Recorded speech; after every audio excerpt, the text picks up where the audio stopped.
Bisa dilihat nggak ininya? PowerPoint-nya, terus dengar suara saya nggak?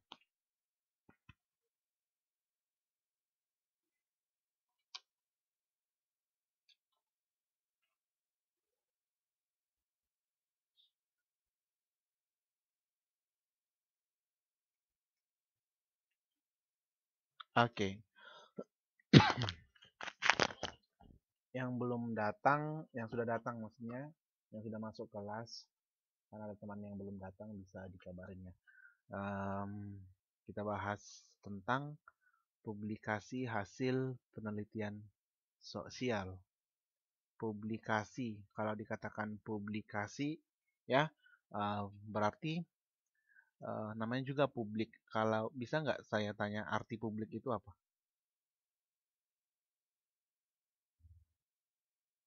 Selamat malam. Publik atau publik. Publik itu artinya apa? Ayo.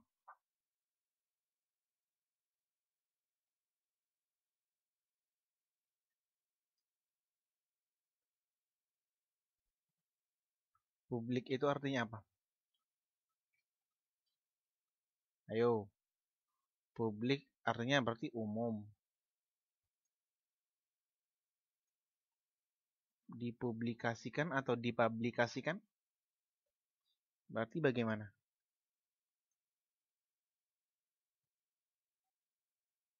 Halo, Widiawati, dengar saya nggak, Widiawati? Publikasi itu artinya apa? Dipublikasikan.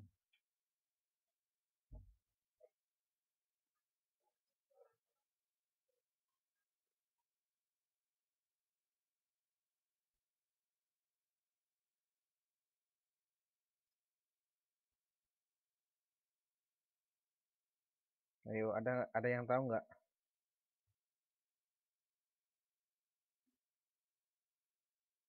Kalau nggak dijawab, nggak kita lanjut nih nanti.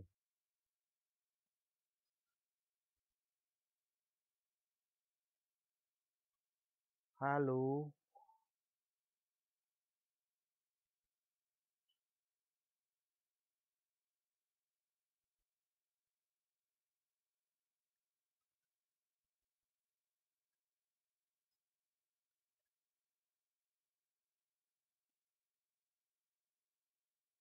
Selamat malam, Mbak Titi Winingsi.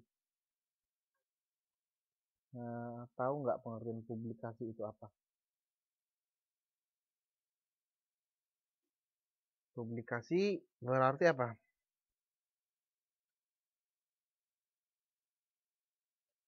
Pendistribusian boleh. Terus apa lagi?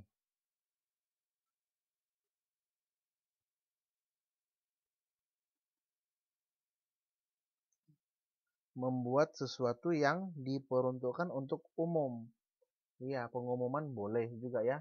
Berarti publikasi ini dia, publik kan artinya umum. Berarti diumumkan. Kemana? Ke masyarakat umum.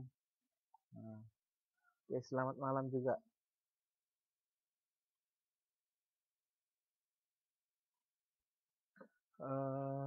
Oke ya.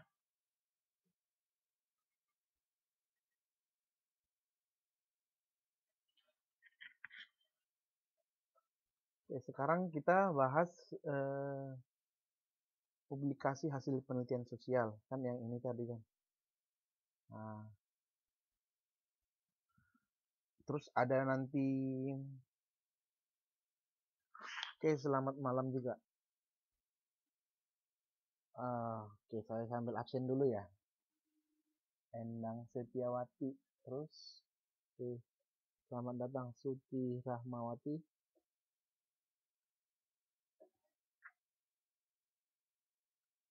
Oke, fungsi publikasi berarti diumumkan tadi kan. Berarti fungsi penelitian sosial itu juga ada. Kan penelitian sosial kan sudah kita pelajari. Nah, ada publikasi ilmiah, terus ada keperluan lembaga masyarakat, ada pengembangan ilmu pengetahuan. Nah, oke.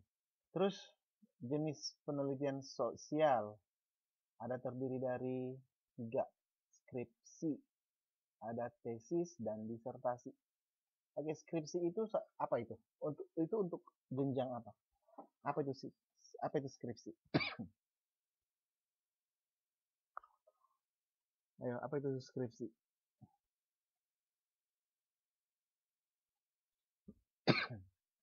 Skripsi itu untuk mahasiswa S1, S2 atau S3?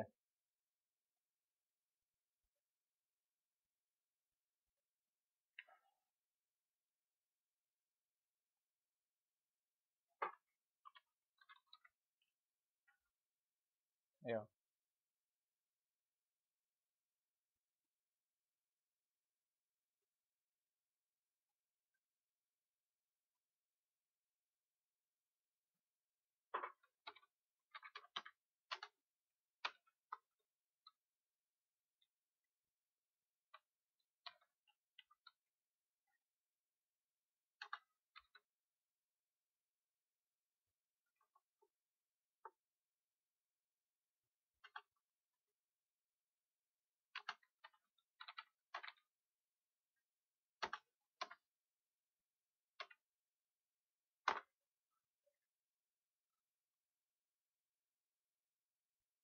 Ayo. Oke, selamat malam. Tadi kan yang kita bahas skripsi. Jenis penelitian sosial itu ada skripsi, ya. Skripsi itu untuk mahasiswa level yang bagaimana? Ini kan untuk S1 ya. Nah, untuk S1 nanti kalau misalnya kalian sudah selesai belajarnya dari KPC bisa lanjut di S1 juga kan? Nah, contohnya di universitas terbuka. Terus nanti selamat malam juga semuanya ya. Terus bisa nanti lanjut lagi S2 ya. S2-nya di Taiwan boleh, di Indonesia juga boleh ya. Nah, itu dia namanya kita harus buat tesis kalau S2 ya. Nah, terus kalau disertasi kalian juga bisa sampai S3 ya. Nah, S3. Oke. Ini yang kalian oke, selamat malam.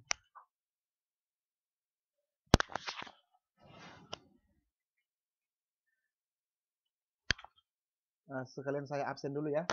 Maaf terputus-putus. Saya sekalian absen ini yang baru masuk. Oke. Tadi kita bahas skripsi, tesis, disertasi itu jenis penelitian sosial dilakukan oleh mahasiswa S1, S2, S3 gitu. Nah, kalau setara SMA biasanya belum ya. Paling juga buat laporan, tapi itu tidak dipublikasikan karena skripsi ini, tesis dan disertasi bersifat ilmiah. Selamat malam juga. Oke, jadi ya apa namanya? Kalau kalian kan masih S3 ya, S3, SD, SMP, SMA. Nah, jadi nanti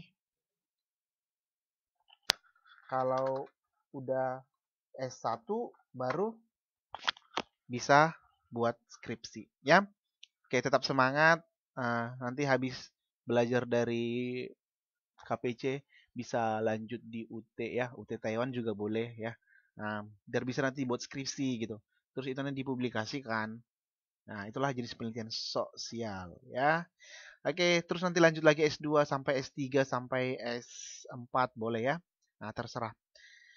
Kalau sekarang kalian masih S3, SD, SMP, dan SMA ya. Oke, terus kita bahas kerangka laporan penelitian sosial. Yang pertama ada abstrak. Nanti kita bahas itu apa aja abstrak ya. Nanti kita bahas. Tapi ini sudah kita singgung kemarin. Rumusan masalah itu berupa apa? Berupa daftar pertanyaan ya dalam penelitian yang akan dibuat. Yaitu dia biasanya berupa 5W tambah 1. Ayo, apa kemarin? Tambah 1 H, ya kan? What, why, when, where, who, how. Gitu ya. Tapi pertanyaannya, apakah semua harus 5W tambah 1 nggak dibuat penelitian sosial? Oh, tidak. Bisa nggak cuma satu? Bisa. Bisa dua, bisa. Tiga, empat, lima, bisa. Enam, bisa. Terserah. Asalkan dia cocok dengan penelitian yang akan dilakukan. Bisa nggak cuma tiga? Bisa. Contohnya ketika saya ini sedang membuat tesis, rumusan masalah saya cuma tiga. Nah, dan rumusan masalah itulah yang akan saya kembangkan menjadi sebuah penelitian. Nah, contohnya, eh, bagaimanakah pengaruh pengaruh perekonomian terhadap melanjutkan pendidikan? Berarti itu dia pertanyaan yang pertama. Pertanyaan yang kedua nyambung kita buat. Terus setelah lanjut setelah eh, melanjutkan pendidikan, apakah ada kendala yang dihadapi? Nah, berkesinambungan kan? Terus yang ketiga dan selanjutnya. Nah, bagaimanakah? Nah, seperti itu. Apa, siapa, bagaimana, mengapa, di mana, ya, itulah dia. Ya. Terus ada dia tinjauan masalah, ya. Ada dia tinjauan masalah. Tinjauan masalah ini eh, sekilas membahas sekilas tentang masalah yang akan diteliti. Contohnya, masalah pelacuran, masalah perjudian, masalah kenakalan remaja, masalah keluarga, dan kawan-kawannya. Banyak. Teori, teori dan metode. Nanti juga lagi kita bahas selanjutnya. Teori ini kan banyak, ada teori para ahli contohnya. Nah, dari teori inilah kita berangkat melakukan penelitian, bisa. Kalau tidak ada teorinya bisa nggak? Bisa. Tetapi biasanya lebih bagus kalau menggunakan teori yang telah ada, itu untuk memperkuat penelitian yang kita lakukan. Oke, temuan dan interpretasi. Temuan berarti inilah dia data yang diperoleh dari narasumber. Nah, ada datanya. Dari mana kemarin datanya diperoleh? Ayo, masih ingat nggak ini? Datanya kemarin diperoleh kalau penelitian sosial, biasanya diperoleh dari mana? Nah, ya, kemarin gini kan? W, A, terus apa lagi kemarin? O, D, M, apa lagi? S. Oke. Apa kemarin W-nya? W-nya apa kemarin? W, A, O, D, M, S. Ada yang bisa?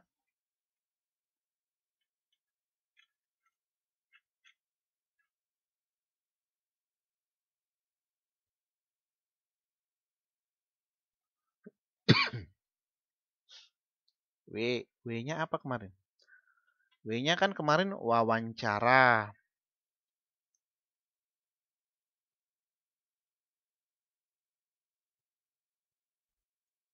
Kan bisa diambil dari sini data kan?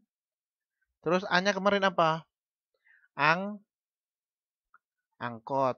Angkot apa angket? Angket. Kan udah kita bahas kan? Terus O-nya apa kemarin? Observasi. Iya benar. Terus D-nya apa D? Dokumentasi.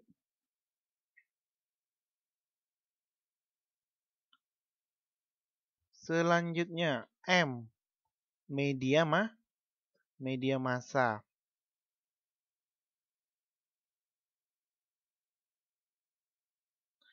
S. Apa kemarin? Studi. Studi apa? Studi banding. Studi ban. Ayo apa? Studi ban.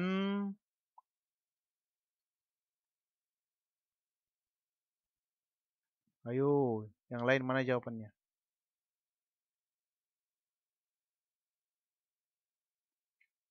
Studi apa yuk? Masa lupa? Studi.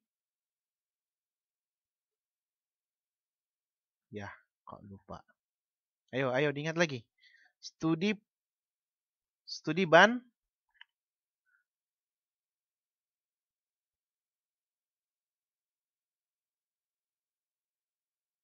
Studi pustaka ya. Nah, studi pustaka, bukan studi banding.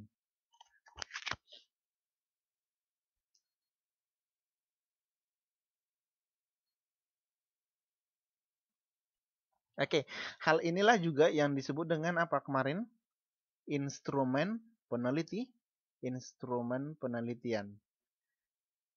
Instrumen penelitian ini disebut dengan apa? Alat. Alat untuk meneliti. Nah, bisa ya?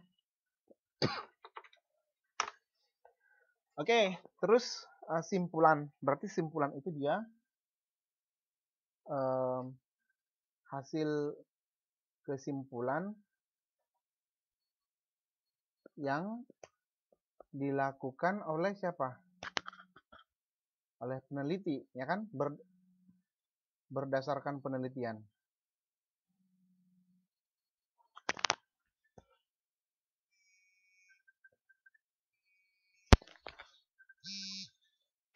Sebentar ya. Halo. Halo. Halo. Nah,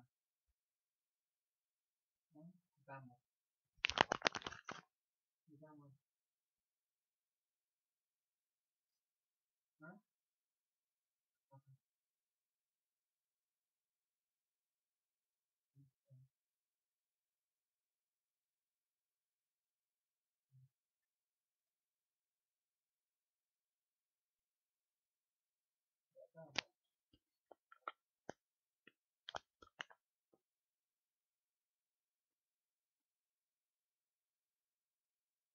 Kayaknya begitu. Belum sih.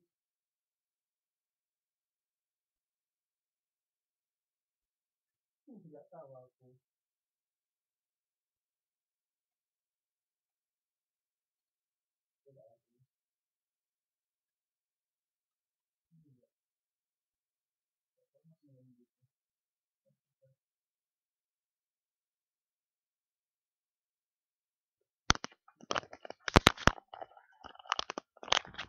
Oke, maaf ya.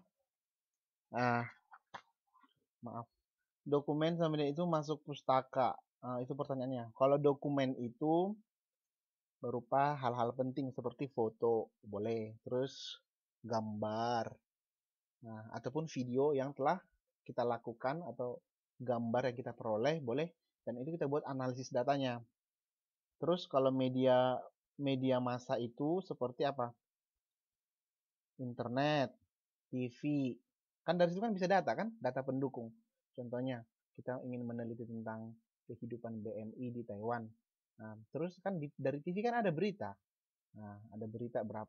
Contohnya ada berita tentang BMI. Terus dari mana lagi? Dari koran, boleh. Itu kan media massa kan? Nah, dari kulkas boleh nggak? Kulkas, terus kipas angin. Nggak bisa ya? Nah, itu dia media massa. Kalau studi pustaka dia hampir sama dengan teori, tapi bukan sama sebenarnya. Cuman studi pustaka itu adalah namanya juga studi. Studi kan belajar. Pustaka berarti pustaka itu kan seperti buku. Berarti dari buku orang lain kita ambil datanya. Kira-kira seperti itu. Oke, simpulan ini dia adalah berupa suatu kesimpulan yang dibuat oleh peneliti berdasarkan data yang telah diperoleh. Ya kan? Ini dia di akhir. Oke, terus teknik penulisan laporan. Ada bagaimana gayanya? Gaya penulisannya contohnya. Gaya apa? Gaya batu ada nggak? Gaya banyak, gaya batu, terus gaya apa? Contohnya gaya penulisan formatnya, huruf, terus hurufnya. Nah, kira-kira seperti itu ya. Terus notasi ilmiah ya. Nah, dan rambu-rambu penelitian nanti akan kita bahas di pertemuan selanjutnya itu. Oke. Fungsi, jenis, dan bentuk laporan penelitian. Yang pertama, fungsi laporan penelitian itu dimanfaatkan untuk keperluan studi akademis. Kalau dikatakan dia akademis ya, akademis ini berarti dia bersifat akademik, berarti dipakai di dalam kegiatan ilmu pengetahuan. Makanya S1, S2, S3 harus membuat penelitian. Nah, kita tadi kan sudah S3 kan, SD, SMP, SMA. Terus untuk keperluan lembaga masyarakat, lembaga pemerintah, atau ke lembaga bisnis tertentu. Atau dengan kata lain, penelitian yang semacam ini dilakukan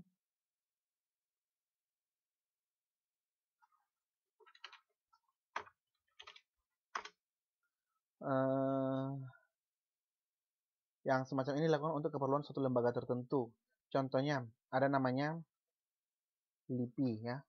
LIPI, Lembaga Ilmu Pengetahuan Indonesia. Terus contohnya ada namanya untuk lembaga masyarakat apalah contohnya ya. KPU contohnya. Pasti ada juga penelitian yang dilakukan oleh KPU. Apa itu KPU? Komisi Pemilihan Umum.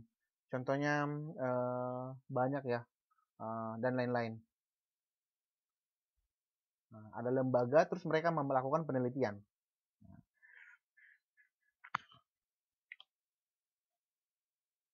Nah, bisa lagi contohnya PHRI, Persatuan Hotel Republik Indonesia. Mereka bisa saja melakukan penelitian tentang pariwisata dan lain-lain.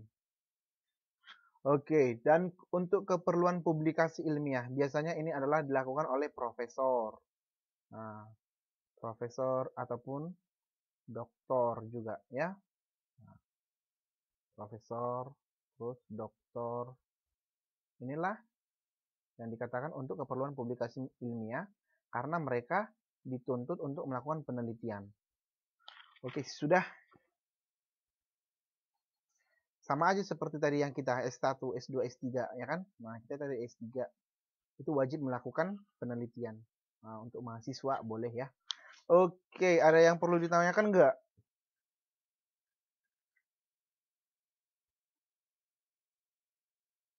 Kalau tidak ada, kita lanjut ya. Oke, terima kasih.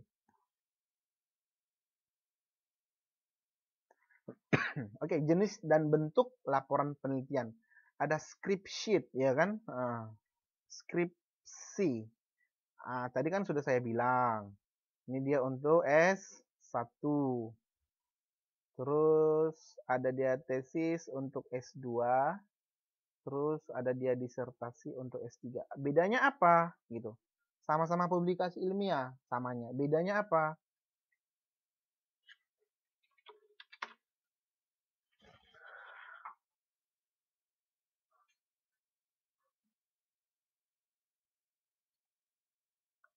Bedanya itu hanya di materi. Contohnya, kalau disertasi biasanya lebih dalam, ya, sedalam lautan. Sedangkan kalau tesis sedalam apa? Sedalam sungai. Kalau skripsi sedalam air di dalam gelas. Nah, kira-kira begitu ya. Artinya skripsi itu dia tidak begitu mendalam, ya. Tesis itu dia setengah-setengah, dan disertasi itu biasanya dalam sekali.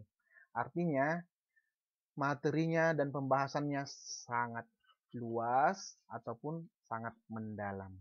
Iya, itu saja bedanya ya. Jadi kalau ada yang S3 ya, buat skripsi, seperti skripsi ya, berarti dia nggak layak jadi mahasiswa S3. Contoh. Nah, terus ada juga yang skripsi orang S1. Nah, S1 dia sudah seperti membuat tesis karena bagus skripsinya. Sama-sama sebenarnya. Nah, jadi beda levelnya aja ya. Terus apa namanya? Kalau disertasi itu skripsi dan tesis itu tidak boleh plagiat. Plagiat ataupun copy and paste. Kalau ketahuan plagiat gimana? Bisa jadi gelarnya akan dicabut.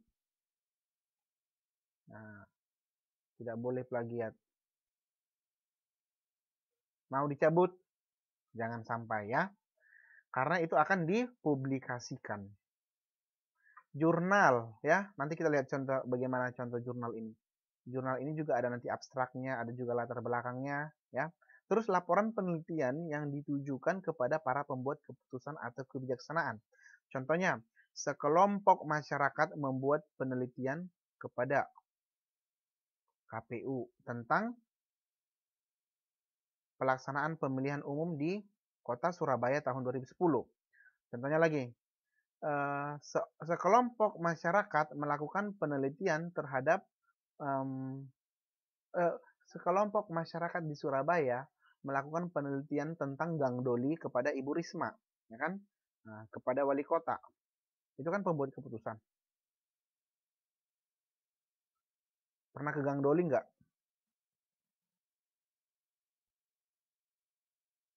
Nah, bisa. Kita nanti bisa melakukan penelitian ke sana. Ya.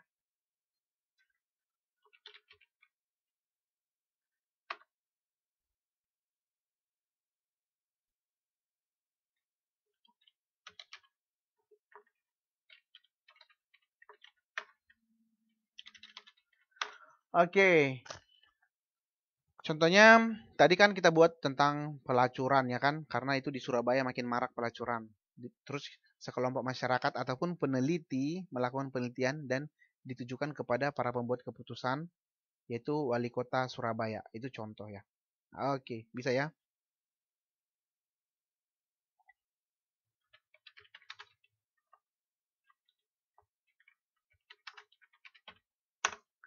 Oke,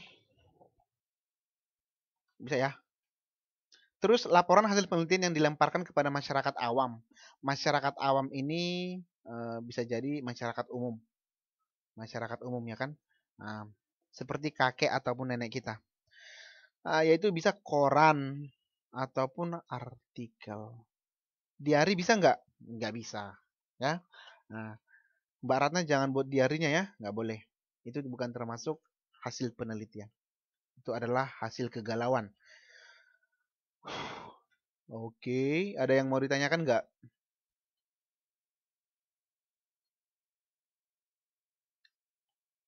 Siapa nih berarti? Oke. Selamat malam. Ini saya lihat dulu ya yang hadir ya. Hmm.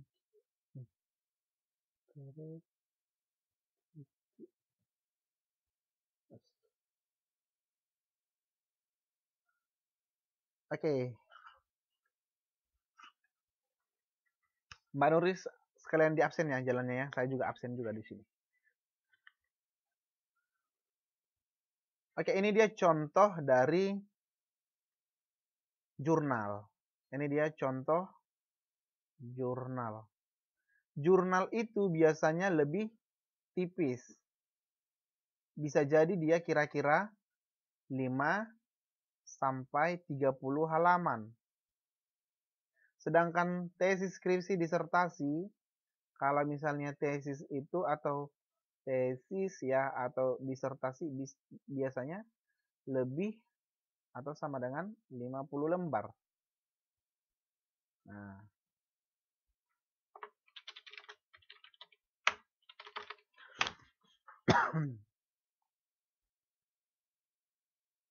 oke. Terus inilah dia namanya abstrak. Berarti abstrak itu adalah gambaran umum mengenai penelitian yang dilakukan. Nah, biasanya abstrak itu dilakukan dalam bahasa Inggris. Tidak tahu mengapa, apakah peraturannya seperti itu. Biasanya dibuat dalam bahasa Inggris. Ada juga yang melakukannya dengan dua bahasa, Inggris dan Indonesia. Tetapi ada juga yang hanya menggunakan bahasa Indonesia. Karena biasanya abstrak itulah inti daripada penelitian. Inti. Semuanya di sini. Secara umum gambaran penelitian, metode apa yang dilakukan, dan apa kesimpulan daripada penelitian itu tersendiri. Gitu. Terus ada juga latar belakang masalah, ini satu. Terus ada lagi nanti dia yang kedua, contohnya apa namanya, rumusan masalah. Terus ada lagi tinjauan pustaka, banyak ya. Nah, nanti kita bahas lagi. Terus latar belakang masalah. Kemarin kan saya sudah bilang, latar belakang masalah ini apa? Alasan peneliti memilih topik. Alasan. Contohnya, ketika kita ingin melakukan penelitian tentang pelacuran di Gang Doli, apa alasannya? Karena saya ingin juga melacurkan diri di sana, boleh nggak? Atau saya ingin menjual diri di sana, boleh nggak gitu alasannya? Kita kan tadi ingin meneliti tentang pelacuran. Terus kita buat latar belakangnya. Alasan untuk meneliti di Gang Doli karena saya tertarik ingin menjual diri di sana. Terus apa alasannya?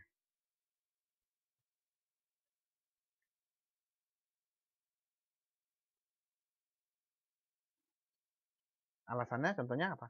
Karena pelacuran sudah marak dan hal tersebut mengganggu masyarakat. Itulah contohnya. Gitu kan? Nah, alasannya itu harus logis dan akademik. Inilah dia contoh dari para jurnal. Biasanya skripsi atau tesis itu bisa dijadikan menjadi jurnal dengan cara mengambil bagian yang hanya terpenting saja. Nah.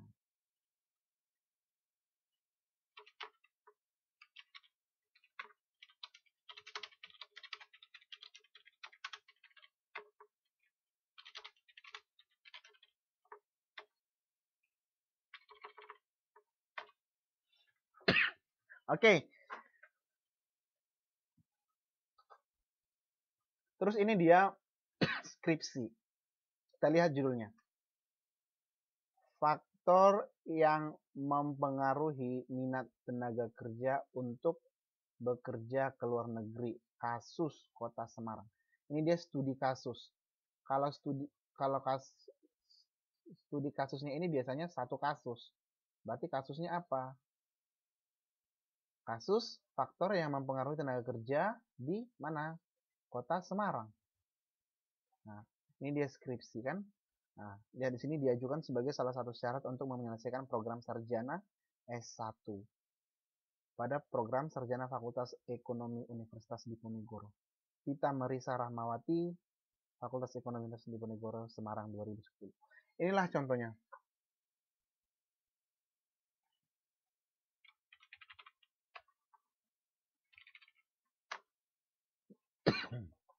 Ini dia skripsi ya. Ini sampulnya aja. Nah, nanti di internet banyak kok contoh dari skripsi. Nggak mungkin saya buat di sini, nanti nggak habis-habis waktunya. Oke, kerangka dan isi laporan penelitian. Kerangka dan isi laporan penelitian.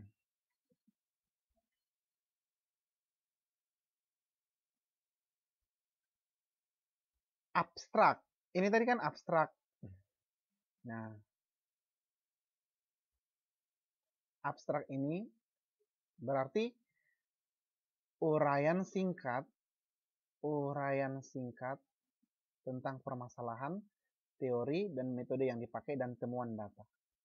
Artinya kalau kita baca suatu jurnal atau skripsi, ada abstraknya, di sana kita sudah paham apa yang menjadi intinya.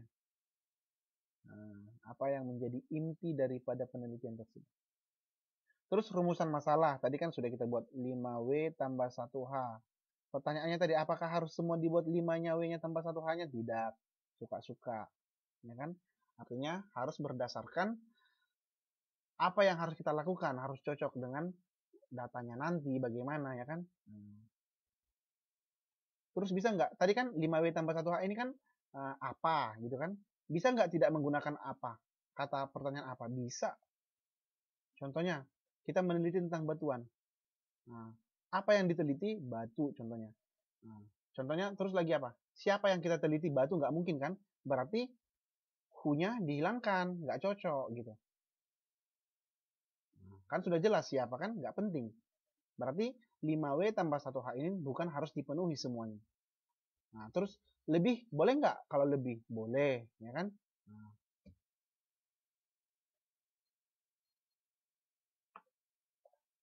Oke, gitu dia. Terus tinjauan pustaka.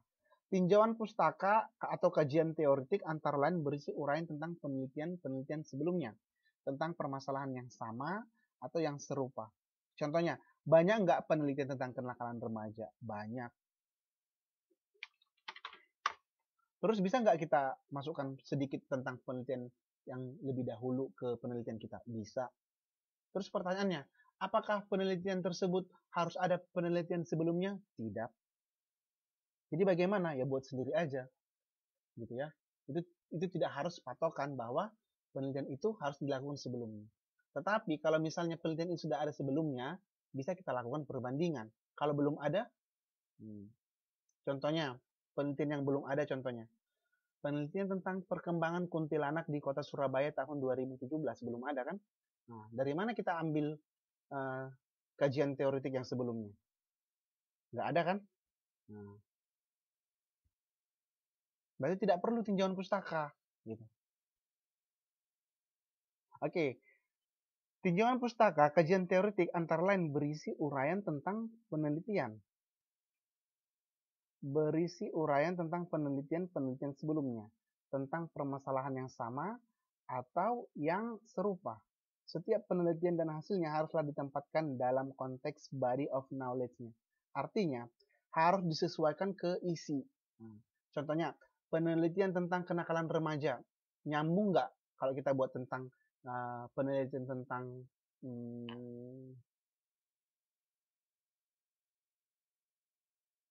anak TK yang berkelahi? Nggak nyambung kan? Berarti yang cocok apa? Menurut Ratna Ginting tahun 2017, ya kan? Kita buat ini ya.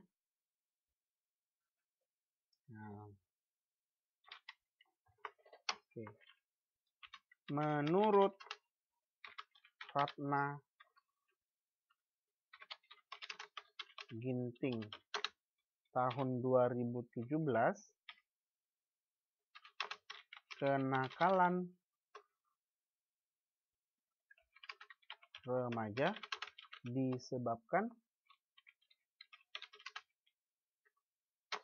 oleh kurangnya perhatian keluarga. Terus, menurut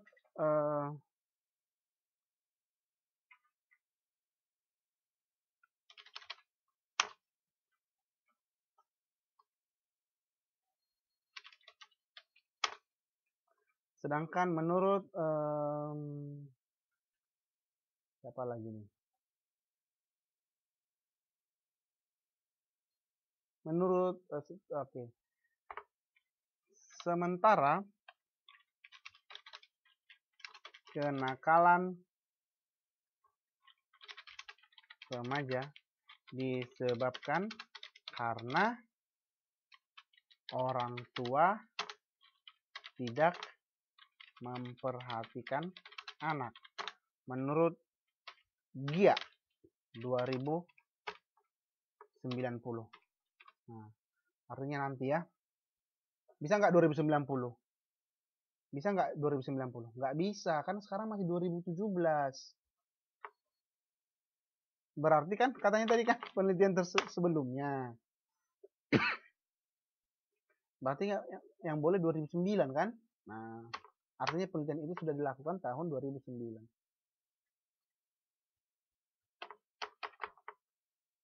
Nggak boleh. Ini nggak boleh ya.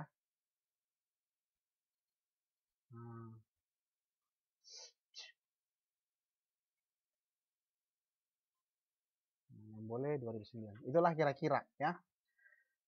Oke, ada pertanyaan nggak?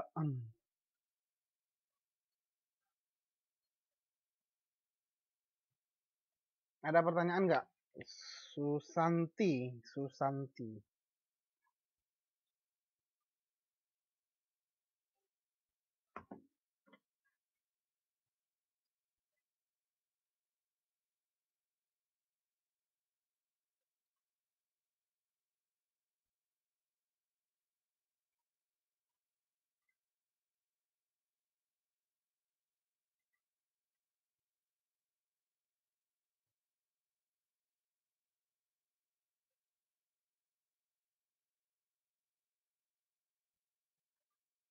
Oke.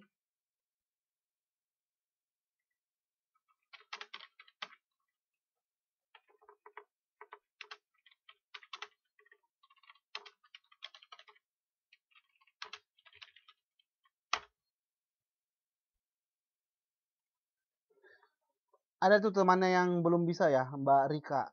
Mbak Rika bisa bantu nggak Mbak Rikanya masuk? Kalau ada yang bisa, silakan dibantu ya. Saya nggak ngerti. Silakan dicoba kembali. Oke, teori dan metode yang digunakan. Temuan-temuan dan simpulan. Temuan berarti apa? Temuan dari mana tadi nih? Dari Hong Kong. Dari mana temuannya? Temuannya dari data. Data tadi diperoleh dari mana? WAO BMS. Apakah semua harus kita lakukan ini? Tidak. Lihat aja yang cocok. Contohnya kalau meneliti tentang pelacuran lagi. Observasi, bisa nggak kita observasi pelacuran? Ketika mereka lagi berduaan, bisa nggak? Nggak bisa, berarti observasi nggak boleh dilakukan kalau pelacuran. Bisa ya? Wawancara bisa? Bisa. Gitu dia. Makanya juga ada juga yang namanya kode etik penelitian itu ya.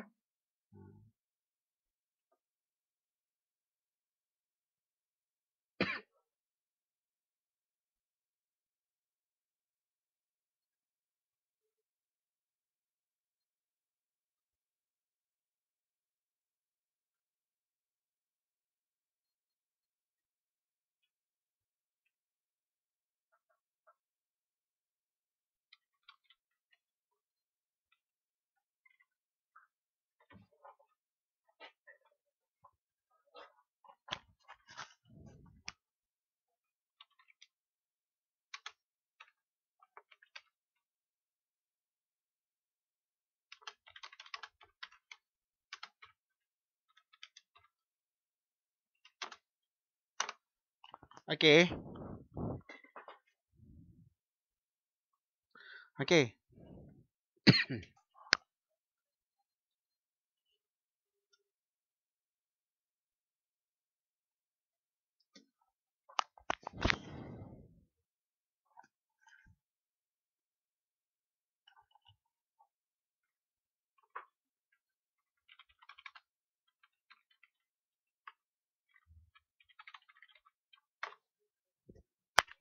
Oke.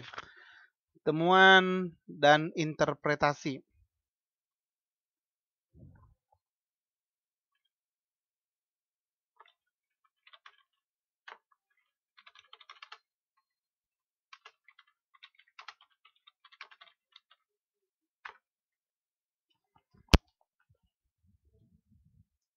Oke.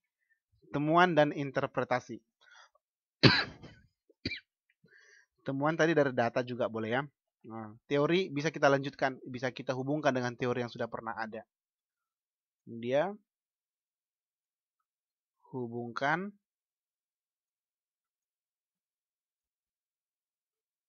dengan teori yang ada. Contohnya, teori Nuri Nuryani. Terus ada teori Hartanti. Banyak. Ada teori Widyawati. Karena mereka sudah menjadi peneliti. Boleh.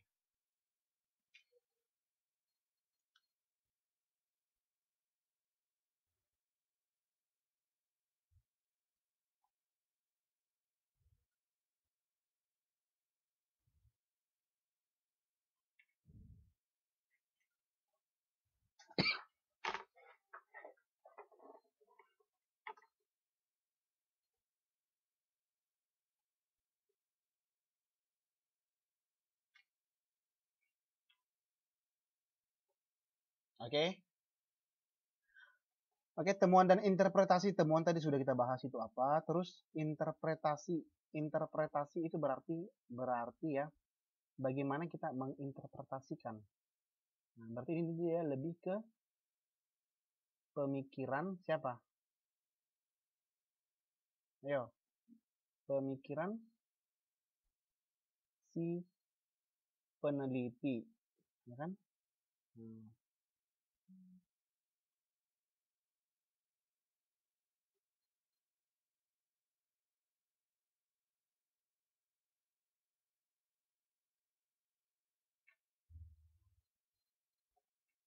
Oke.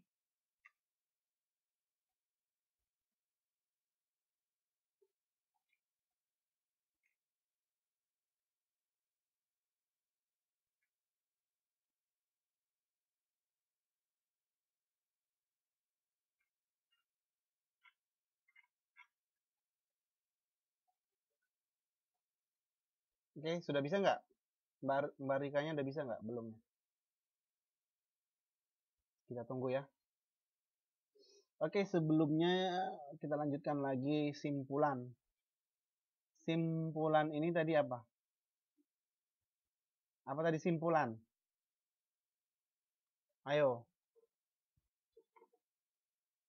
simpulan itu apa? Simpulan merupakan hasil penelitian, kan ini dia. Hasil penelitian. Dalam simpulan tidak perlu ditampilkan penjelasan rinci. Tidak perlu penjelasan rinci. Yang perlu apa? Yang perlu itu adalah ya sama, itu sama-sama. Simpulan itu simpulan sama. Yang perlu adalah temuan-temuan yang penting. Dan bila ada juga perlu dijelaskan, maaf bukan dijelaskan ya, dijelaskan hubungan antara teman dengan hipotesis yang diajukan.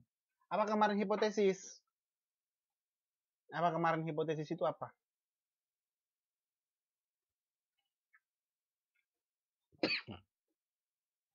Ayo, apa kemarin hipotesis itu apa?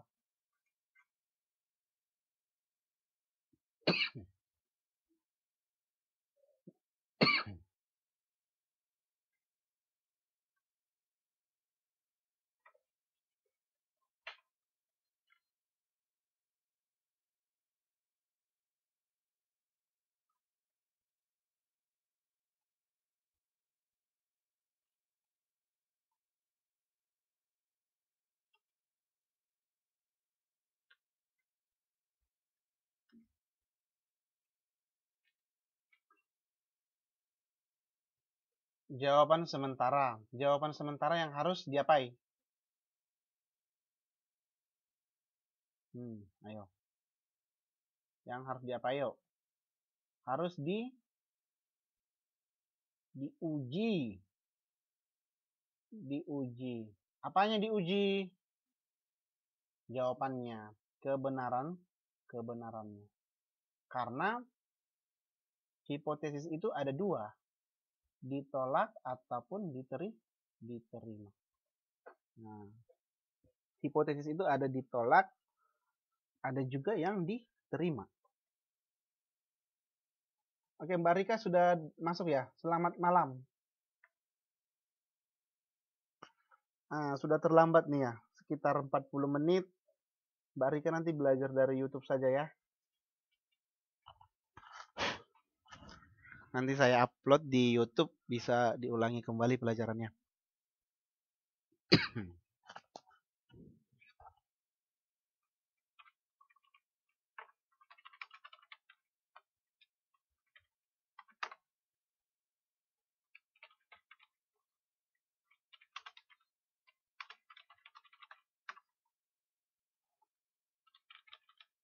Oke, nanti belajar dari YouTube ya.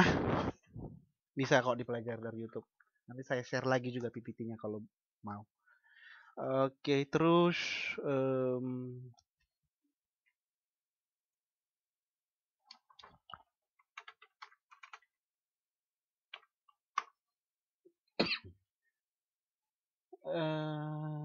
ini tadi sudah ya, simpulan. Simpulan itu dia harus singkat. Sebaiknya adalah singkat.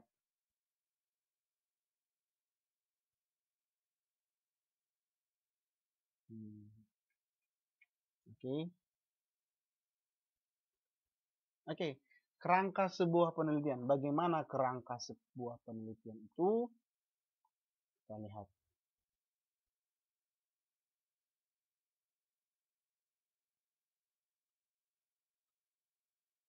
Oke.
Oke.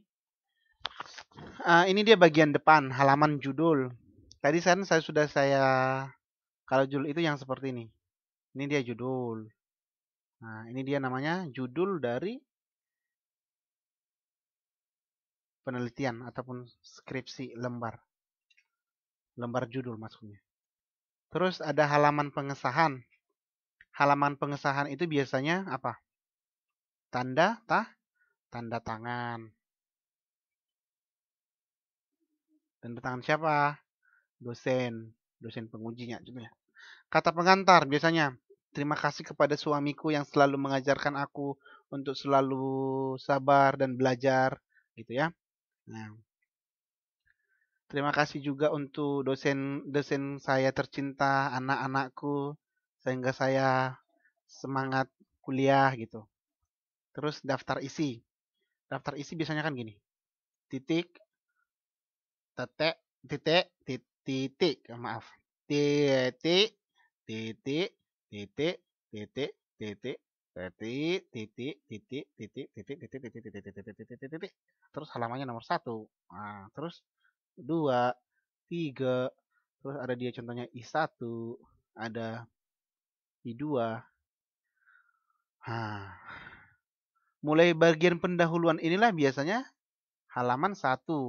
Kalau yang ini biasanya I1. Kan ada gini kan, ada I2, ada I3, ada I4. Terus terus ada lagi daftar tabel gambar grafik. Ini dia jika ada. Kalau nggak ada nggak usah dipaksakan ya. Nah,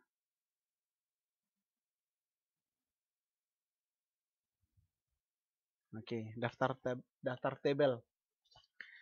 Kalau ada, gambar kalau ada. Terus bab 1 pendahuluan, latar belakang masalah tadi, alasan peneliti memilih topik, terus identifikasi masalah dia lebih secara khusus, permasalahan khusus tentang penelitian yang dilakukan. Nah, contohnya, topiknya kenakalan remaja, permasalahan khususnya apa? Anak jalanan. Kan kenakalan remaja kan banyak. Ada juga kenakalan remaja tentang pemerkosaan, ada tentang pencurian. Nah, kalian sukanya yang mana? Pemerkosaan atau pencurian? Kalau saya sukanya diperkosa ya. Nah, itulah permasalahan khusus. Terus ada pembatasan masalah. Masalah ini hanya dibatasi contohnya di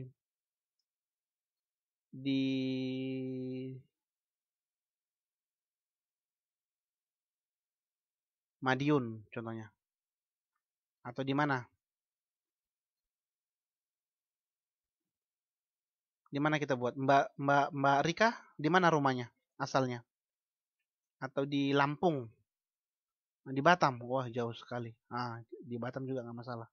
Kan di Batam kan banyak kenakalan remaja. Oke, terus perumusan masalah tadi udah bolak-balik saya bilangin tadi 5W tambah 1H. What, how. Ya kan? Apa, siapa, mengapa, di mana, bagaimana.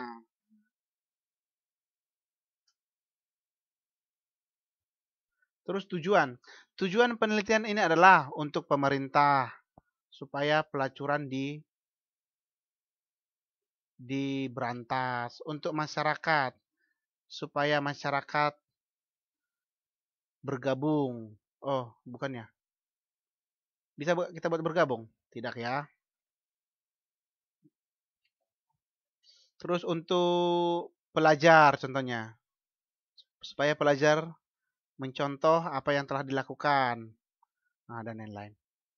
Manfaatnya untuk masyarakat supaya masyarakat mengerti. Gitu ya. Contoh ya.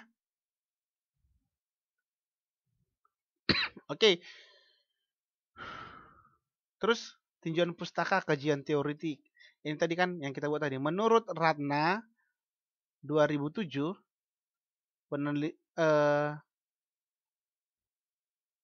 faktor yang mempengaruhi kenakalan remaja adalah karena bla bla bla bla bla bla.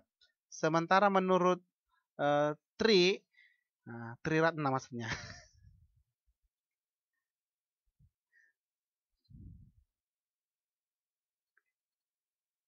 Oke.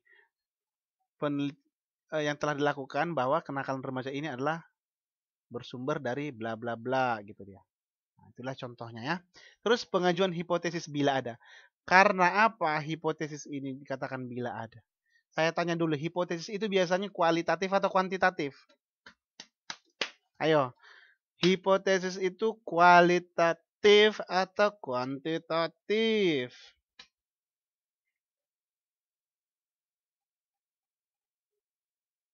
Kemarin kan sudah kita bilang. Yang mana, Mas? Lupa ya?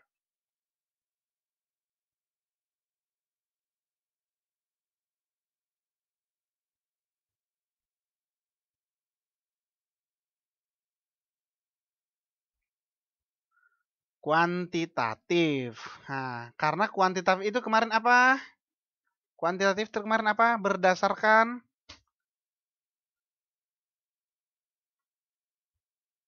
kuantitatif. Statistika ataupun angka. Kan yang kita cari tadi kan dari observasi kan kemarin kan sudah kan? Sudah kan kemarin yang saya bilang contohnya. Dimasukkan dia ke data penelitian SPSS. Bisa menggunakan software komputer, bisa juga secara manual. Kita kumpulkan yang menjawab setuju tadi siapa, yang menjawab tidak setuju, terus apakah tutornya yang bernama Sandro mengajar jelas? Satu, ya. Dua, tidak. Terus kita pilih apa? Semua kita pilih tidak jelas. Nah, terus kita kumpulkan jawabannya, kita hitung, gitu kan? Nah, apakah tutornya yang bernama Sandro datang tepat waktu? Satu, ya. Dua, tidak. Terus kita pilih apa? 50 orang mengatakan tidak. Terus satu orang mengatakan iya. Nah, terus dari sinilah yang kita ambil datanya, kan kita masukkan hipotesisnya. Menurut kalian, tutor di KPC itu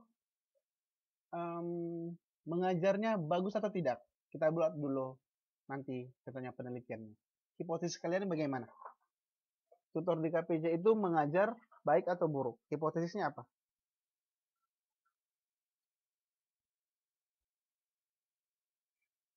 Ayo. Baik atau buruk? Nggak usah takut, nggak usah takut. Ini cuma contoh kok. Cuma contoh kok. Baik. Oke, yang mengatakan baik silakan angkat kakinya. Yang mengatakan buruk silakan angkat kakinya juga. Silakan voting di sini. Baik, buruk, baik, buruk. Nah, tadi hipotesis saya tutor KPC itu tidak bagus. Saya mengatakan tidak bagus. Ayo yang lain. Baik, baik, baik, baik, baik. Saya sendiri tidak baik. Hipotesis saya tidak baik. Ayo, kita mau lakukan penelitian ini. Ada lagi nggak? Atau mungkin yang lain nggak dengar ya? Udah tidur. Ayo,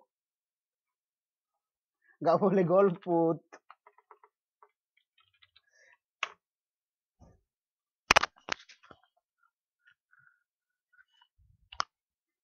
Oke, hipotesis saya tadi tidak baik. Itu kan contoh, ini kan cuma contoh saja. Yang mengatakan baik tadi banyak. Berarti hipotesis saya kan salah. Berarti hipotesis saya itu ditolak atau diterima? Hipotesis saya tadi ditolak atau diterima? Statistiknya gimana? Ditolak. Nah, terus kita buat buktinya. Buktinya apa? Kita buat buktinya. Alasannya apa? Oke, Mbak Nuri mengatakan kalau tidak baik mengajar, tidak mengajar lagi di semester 6. Oke, itu bisa diterima nggak alasannya? Bisa. Itulah hipotesis yang perlu diuji kebenarannya. Kira-kira seperti itu.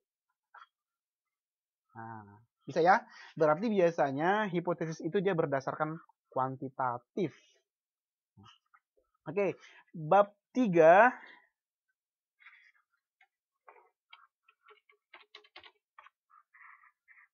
tempat dan waktu penelitian, contohnya di Taiwan. Nah, di Taiwan. Terus populasi. Populasinya seluruh anggota KPC angkatan 3. Berapa Mbak Nuri? Jumlahnya semua 30 ya? Nah, 30. Contoh. Oh, 35 ya? Oh, maafkan saya, tambah 5. 35. Terus tadi yang menjawab baik, tidak baik, tidak baik, tidak. Berapa orang tadi? 5 orang. Kita buatlah itu sampelnya ya. Karena yang lainnya golput. Oke. Artinya, sampel itu adalah bagian yang mewakili populasi. Contohnya kita meneliti tentang BMI yang ada di Taiwan. Bisa hitung nggak jumlahnya berapa? Ratusan ribu kan? Nggak, iya, mungkin nggak semuanya kita teliti. Nggak mungkin. Kita ambil saja contohnya sampelnya ataupun contoh. Contohnya berdasarkan wilayah atau berdasarkan umur boleh atau berdasarkan apa lagi ya? Wilayah, umur, tingkatan, strata. Nah, itu dia. Banyak. Makanya kan ada kemarin sudah kita pelajari teknik sampling. Terus variabel penelitian saya kira sudah jelas. Variabel itu biasanya 2. Pengaruh X terhadap apa kemarin? Terhadap Y. Pengaruh prestasi belajar terhadap melanjutkan studi contohnya. Inilah yang dicari. Yang pertama dan yang kedua. Pengaruh ekonomi terhadap melanjutkan studi atau pengaruh berpacaran terhadap kegalauan. Oke. Biasanya yang jomblo, yang galau atau yang sudah pacaran? Kita bisa cari itu dari penelitian. Nah, iya. Ya kan? Bisa jadi yang kata Mbak Rika ini yang pacaran. Nah, kita buktikan hipotesisnya. Bisa kan nanti kan? Nah, bisa. Kita lakukan penelitian.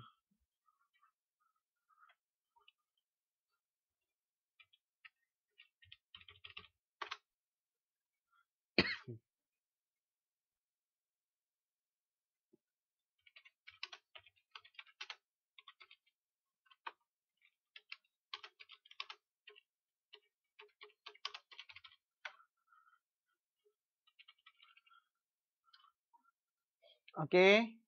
Terus instrumen tadi dia yang ini tadi kan. W, A, O, D, M, S. Wawancara, angket, observasi, dokumentasi, media massa, studi pustaka. Terus teknik pengumpulan data, sampling. Nah, tadi kan yang saya katakan ada dia berdasarkan wilayah, terus ada berdasarkan strata, nah, strata, dan lain-lain. Terus teknik pengolahan analisis data. Analisisnya datanya contohnya menggunakan komputer, software, aplikasi. Bisa juga kalau kualitatif biasanya tidak ya, tapi ada juga yang menggunakan. Oke, selanjutnya adalah bab 4 hasil penelitian. Di bab 4 inilah dia temuan. Temuan itu berarti dari data yang telah kita temukan dari wawancara, observasi. Inilah dari mana tadi ini? Dari objek penelitiannya. Nah, pengujian hipotesis bila ada diskusi dan interpretasi. Disinilah intinya sebenarnya, inti dari data itu. Ya, bab 4. Terus bab 5, kesimpulan, implikasi dan saran. Simpulan penelitian. Penelitian ini adalah bla bla bla bla bla bla bla bla bla bla bla bla bla. Implikasi. Penelitian ini berguna untuk 1. Masyarakat, 2. Pemerintah, 3. Orang tua dan lain-lain. Terus sarannya kepada pemerintah supaya memberantas pelacuran. Terus saran kepada orang tua supaya menjaga anaknya. Nah, banyak ini. Terserah kita ya. Terus bagian belakang akhir antara lain akan berisi lampiran. Lampiran itu bisa berupa foto-foto ya. Nah, tapi jangan foto pelacuran dibuat di lampirannya, nggak boleh. Ingat tadi ada kode etik penelitian. Terus foto apa? Foto terus dokumen boleh, arsip boleh, atau surat-surat penting pendukung. Contohnya surat izin dari sekolah melakukan penelitian dan lain-lain.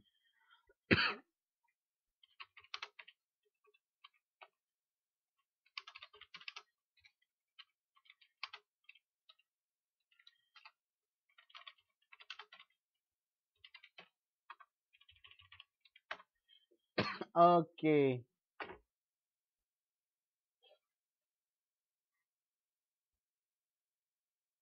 Oke, kerangka isi laporan katanya. Kerangka isi laporan penelitian di atas bersifat luas. Artinya, bagi seorang tidak perlu memaksakan dirinya. Ingat bahwa sebuah kerangka penelitian harus berisi seluruh unsur-unsur. Ini tadi.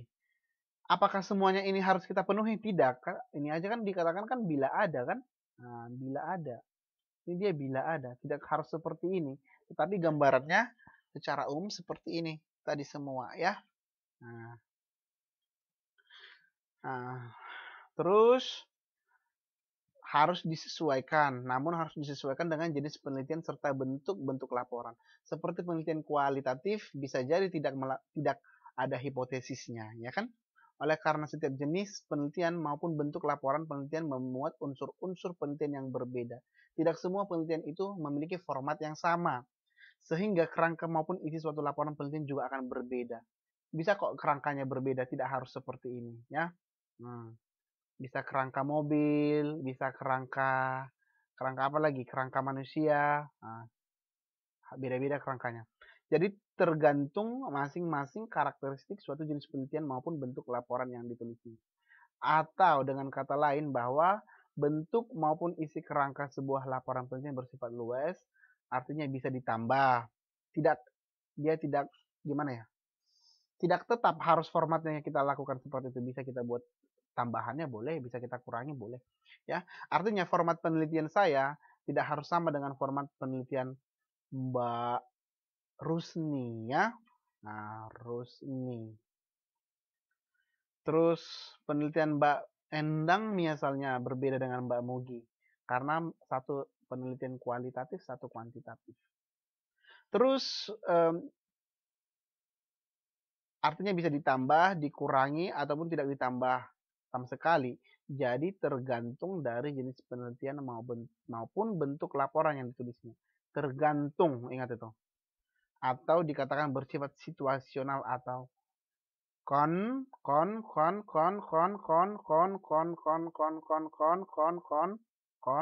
kondisional. Ya. Oke. Sudah?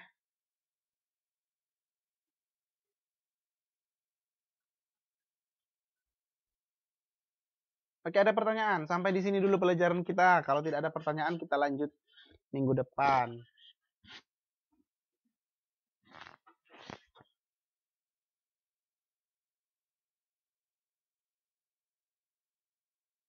Ada pertanyaan nggak?